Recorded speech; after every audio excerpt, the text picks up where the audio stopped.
welcome to NPS Now, your source of news and information about Norfolk Public Schools. I'm your host, Karen Tanner. Community members gathered at Lake Taylor High School recently for the first ever A+ Community Partners Matching Fair. The event, which was sponsored by the Norfolk Education Foundation, enabled these stakeholders to be able to meet with representatives from each of our schools. We wanted to be able to give an opportunity, something different, to allow the community to come inside our schools, to meet with our schools, to find out what their needs are and to find out where there are good matches. I think that's wonderful because everybody has their own unique gifts and talents, and the schools definitely have needs. As a matter of fact, I'm excited to walk around myself and see if maybe I could help a little bit. I think it's great to meet people face to face and make the contacts. That way they know who we are when we give them our information. So it's just not calling and hearing a voice, but it's actually putting face with a name and actually making contacts. Although it was a Saturday, students, parents, staff, and stakeholders were at Campostella Elementary for their Community Tech Fest. This well-attended event provided hands-on technology training, math tutoring, career exploration, and a rocket demonstration. This is a Community Tech Fest. It's brought together by partners and participants in the Digital Inclusion Advisory Board. We're pleased to be out here at Campostella on the south side, where the community is focused on STEM. And really this Tech Fest is about that. It's about digital literacy, broadband awareness, STEM, and just focus on engineering and mathematics. We know that more and more of our work in school as well as in careers is focused on digital technology. And so this is a way to get the community involved, get them exposed to technology. Norfolk Public Schools hosted over 25 teams across Virginia for the Virginia First Annual LEGO League competition at Lake Taylor Middle. Those teams competed for a chance to go to the Virginia DC Championships at James Madison University on December 8th and 9th. Dozens of fathers, grandfathers, and uncles from around the PB Young community gathered together to learn about how they can make a big difference in their children's lives. This is our third Watchdogs Dad event, and the dads means dad of great students. This event is special because students have the opportunity to have dinner with their dads, and dads have an opportunity to interact with each other. Well, I got 3 kids that go here, and they mean a lot to me, getting them support to come here and helping the school with the support at the same time. Like they said, they need father figures, and I'm trying to be the best father figure I can with mine coming here and help supporting this program. Just come out here to support my son in the school and be a part of the community and make sure that, you know, that I am a part of his life and the school system, and I just want to be a positive influence on all the kids out here. So that's why I decided to come out here tonight. Well, it's so important and exciting that Young Spark Elementary would have so many men, so many fathers and supportive males to come out and be a part of their children's education, to reinforce the importance of education. And coming from our men is super important. Coming up next, I will chat with Steve Stutmiller about the exciting football results from Lake Taylor High School and new VHSL guidelines. Welcome back to NPS Now. With me today is Steve Stutmiller, Senior Coordinator for Athletics, and he's here to share some great football action from Lake Taylor High School and a winter sports preview. Thanks, Karen. Tabbed is the game of the year, with both Phoebus and Lake Taylor coming with perfect 12-0 records. A record crowd of over 6,000 fans came out to Norfolk's Harbor Park for this event. Coach Hank Sawyer's Titans started quickly and never looked back. Titans scored on 7 of their first 8 drives to put away the defending 4-time state champion by the score 54-0. Let's take a look at some of the highlights. The Phoebus offense found out quickly just how long of a night it would be when the Titan defender Brandon Rambo Lynch sacked Phoebus quarterback on the opening play. From that point on, it was all defense. The Titan D would not allow the high-powered Phoebus offense across midfield the entire night. Brandon Rambo Lynch placed a final note on the evening with a scoop and score to complete an impressive defensive night for the Titans. The offense matched the intensity of the defense. The offense was clicking on all cylinders from the get-go, which was led by the offensive line, which opened up holes for Daquan Davis and Brandon Porkchop Moore to continue to do their thing. Quarterback Delmon Williams hit 3 different receivers for scores. Jalen Holmes, Jacale Pinkney, and Harry Freeman all found the end zone for the Titans. Talk about a statement. The Titans outscored their regional opponents in 3 games to be crowned the Eastern Regional Champion by the score of 151-7. What a statement. Up next, state semifinals. Lake Taylor, 13-0, will travel to Northwest champion North Stafford High, 11-1. This game will be played on Saturday, December 1st, kickoff 2 p.m. Check your school's Big Team site for directions to the game. So get out and support the Titans in their quest to advance to the Division V state finals.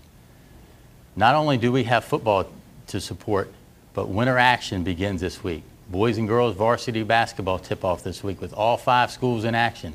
Wrestling season gets underway with the annual Granby Classic, and swimming makes a splash with district swim meets at Maury High School. As for all events that are taking place, go to your school's Big Team website to get all the dates, sites, and times. Wonderful, Steve. Great. Congratulations to Lake Taylor High School. I hope our fans will go out to support them. We certainly do. Well, today, Steve, I thought it'd be great that we talk about the new VHSL requirements that are coming up in 2013. Tell us a little bit about what are some of the major changes, and currently how are we governed, and just what direction are we going on 2013? Currently, the Virginia High School League is classified into 3 systems, or 3 classes, Class A, a Class AA, and a Class AAA. All the Norfolk schools are currently in a AAA, at the AAA level, meaning that there is an Eastern District, there's an Eastern Region, and then there's a state level. Moving forward, the state has adopted a new 6 classification system ranging from Class 1 to Class 6. And the Norfolk schools will fall into 3 classifications, a Class 6, meaning the largest school, a Class 5, and Class 4. So we can break down those schools for classification So which purposes. high schools are in which classification right now? Okay. In Class 4, we'll have Lake Taylor High School and Booker T. In Class 5, we'll have Norview High School and Maury High School. And in Class 6 will be Granby High School. And again, just to go back, this is all determined on the population of the school. And part of the state's reasoning is to bring equity among these schools to participate against like schools. So what will the schedules look like? Will we still be playing each other? The district's going to change a little bit. The Eastern District will still be maintained, but at a different level. We are in discussions now to look at different types of scheduling. So it won't be traditional Eastern District play. We're going to have conference play along with district play. So some of the things that we've had in the past, like our district basketball tournaments, our baseball tournaments, softball tournaments, they're going away because of the time factor of how the schedule is built now. We will now go into what we call conference tournament play, and then move on to region play as we do, and then on to state play. Now, how will the playoffs look with this new system? The first level of playoff is conference play. And in your conference, for example, Granby High School is in Conference 1, 6A1. Maury and Norview are in Conference 9, North, South. And then Booker T and Lake Taylor are in Conference 17. They will all have their individual conference tournaments, meaning that every school will participate in that conference. And out of that conference, we'll take the top 2 to advance onto the region. And that's where it kind of gets a little, it becomes a lot different than what we're used to in terms of our travel. Wow, sounds like it may be a little tasking possibly on your fans and the parents and the students. How is that going to work for them? At the conference level, the fans are going to see different venues, but the nice thing about the conference, they'll still be within what we call our region here that we know it. They're going to be on the south side, and some will be on the peninsula, just like we experience now.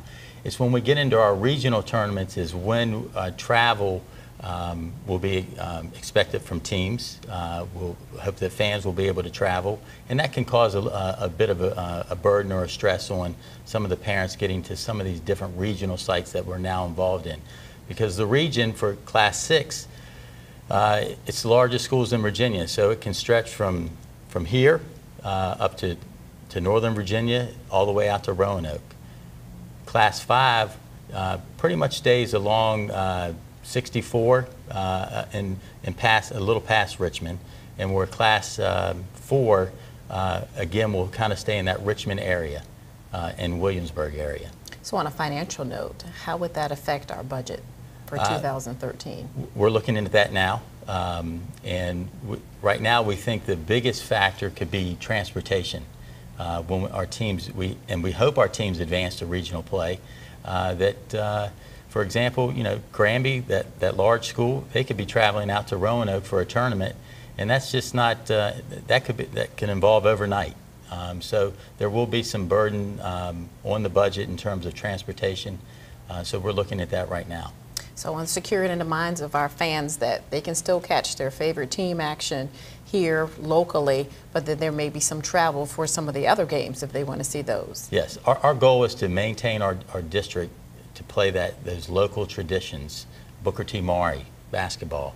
I mean, we don't want to see that go away, and it's not going to go away. But it's also going to bring other teams in this region into the city to play. We'll play the 22 games, and I'm using basketball as an example. The athletes will get their 22 games, but again, it will just be having a different flavor to who they're playing. So the positive to this is they're being exposed to other school systems that they wouldn't ordinarily play unless it was on a playoff or state championship type of event. Correct. We are going to broaden our views out to other school systems that we're not normally accustomed to playing. For example, Class 4 Conference 17 could be going up to Williamsburg for regular season games because they're in the same classification and they would like to play those like-sized schools as well. So tell me, what made VHSL come up with this change? The bottom line is equity and having schools play like sizes for competition. So it's, in reality, it's a good decision. We just have to experience and go along with the changes that occur with this. So change is always sometimes difficult, but I think in the end this will be a great benefit. We could potentially have 3 state champions come in out of our city in one sport.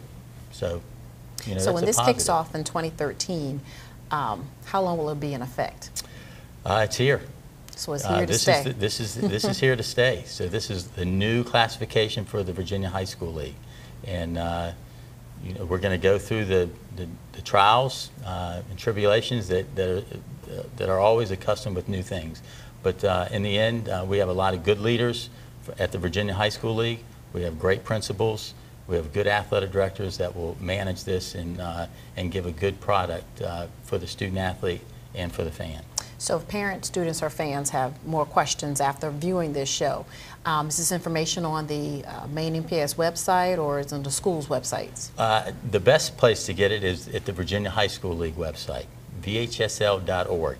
It has a complete breakdown of all the classifications, all the schools, where they're located, what conference they'll be in, and even how the playoff structure will look going forward. Well, sounds like it's going to be an exciting new change for our sports system, and we're looking forward to more great football action, basketball action, sports actions, and it won't affect anything other than the fact of the travel, so to speak. The travel is the main issue, just losing some of our traditions that we are accustomed to.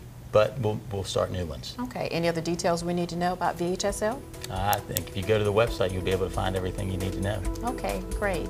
Please stay tuned to NPS Now as we spotlight one of our alumni who is giving back through technology.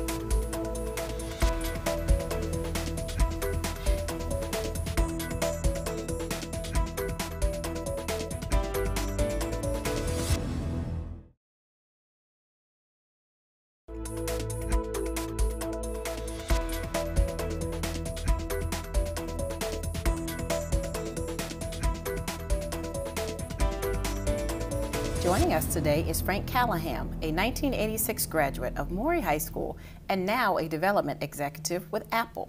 Welcome to NPS Now. Thank you. Thank you for joining us. Tell me, what brings you back to Norfolk Public Schools? In reflecting on my life and what's gotten me where I've gotten, I've started giving back. And I started my local community in Torrance, California. And I thought about how I grew up and the things that impacted my life. And I had a semi-chance meeting with the principal from Larchmont in May. We talked about some things that might make Larchmont a better school, and I was able to come through and donate some money for her to really enhance the technology at Larchmont. So what are some of the things that you and the principal talked about that was a need for the school? So really what I wanted to hear from her, and I did, was finding ways to better engage students and also get more productive with the class time. And those are two things in my role at Apple that I work very hard with lots of schools to kind of achieve that generally through technology. So that really kind of, once I heard those things, I knew it was a great match, and I knew we'd start a journey. And it's just the beginning. I mean, we'll hopefully have the equipment in place by the new year, and then I hope to come back and spend some time helping the teachers and showing them how they can use the equipment as well. Now, what type of equipment did you give the school? So they're going to have 60 iPads and also an iMac so that they can actually create some content as well. And they're going to put 10 per grade. And what generally happens is they work in what's called centers, and you take a portion of your classroom and you can have them doing, there's, especially for elementary school, there are wonderful games, math bingo, word bingo, and the students can both collaborate and work together. And then there's also some game theory that's going on. One of the big things in education right now is looking at game theory and getting kids to play games, but to learn. There's a great one called Motion Math that you get to move it, and it's totally a video game, but if you don't know your fractions, you can't win. And so I've watched literally kindergartners learn fractions just through manipulating it. So it's really kind of fun to watch. So how did it feel coming back home to Norfolk? Old, I guess, is probably not the right. No, it felt great to walk the steps of Larchmont. I had not been in the building. Well, before May, I had not been in the building for a lot of years. We'll just leave it at that. And the steps seemed a lot smaller. And today I just had a phenomenal. I not only got to go to Larchmont, but I went to Maury, my high school. And I got to walk around. I hadn't seen the renovations that happened, of course, just after I left, but their new library, and it just really, it's looking much better. And then I also got to spend some time today with North Star students. So North Star is a program started in Norfolk Public Schools in about '85, I think, maybe '84, that really changed my life. And it was just, today I got to meet with about 30 of the kids, and it was just amazing. Just amazing. So I'm gonna I've talked to the instructors, and I'm gonna find out what they need, and I'm gonna help them as well. So this is wonderful. You're gonna become a true partner of ours for a while. Hopefully more than a while. I mean, it's very important for me. The education system, I have a unique view of it because I see it nearly nationwide, and we are in a crisis because right now, we have to change the pedagogy and the assessment, everything we're doing in education. I mean, you still need to teach these kids to read, but the world has changed so dramatically in this information age that our industrial age schools, that's the quick way to put it, aren't sufficient. And we need to, this is a crisis similar to Hurricane Sandy or any of those things, except it's a slow crisis. There's no great picture to show of destruction or what. Not that that's a good picture, but people can say, hey, that's broken, let's fix it. Education right now, people could say, oh, it's not great. There isn't this, it hasn't come completely crumbling down. But it was interesting, I was talking today, education's part of an engine. And for any community, if you don't have your education system feeding in knowledgeable students into the workforce, then you don't have a workforce. You don't have a workforce, you don't have jobs, you don't have jobs, right. You go in decline. So for me, I see it as it's a very simple equation. So putting money into education for me is just a complete no-brainer, and money and time. I think time's more valuable, to be honest with you, but I'll do both. So how did North Star prepare you for your future career? You know, what was so interesting about North Star is I got a whole set of skills. I got complete access to a computer, which back in '86 was a lot. I mean, computers were not as prevalent as they are today. So I had access to a computer, which I actually learned skills that helped me get my first job. But by far, and this is actually what I told the students today, by far the best skill I got was collaboration. In industry today, in my job, if I can't collaborate with people, it's over. I won't be on the team. And I told the kids today, you guys all may be a superstar in and of yourself, but if you don't learn to collaborate and help make others superstars, you won't be successful in today's job market. It's just not possible. Well, I know Norfolk Public Schools appreciates your collaboration with us, but this benevolent gift that you're giving us, and we're definitely going to be using it and putting it to great use and look forward to a future partnership with you. So do you feel like every year you'll come back and give a gift of this nature, or it's going to be progressive? I don't know what the end point is, but I certainly know I'm lined up for January, and I'm going to begin then. It's something I'd like to do and continue to do. I've got two kind of homes, and that's Norfolk and California. And so, yeah, I think this is something I want to continue. And as long as it's, as long as I see benefit, and as long as I see progression, I'll be there and I'll help you guys. Okay, wonderful. Well, thank you, Frank, for joining us today, and thank you for your contribution to Norfolk Public Schools. We definitely appreciate you, and we look forward to more alumni coming back and sharing and giving of their time and talents to our school district. And thank you for watching NPS Now. The show will air on Mondays and throughout the week on WNPS Channel 47, or you can view it online at www.npsk12.com. Thank you for watching NPS Now.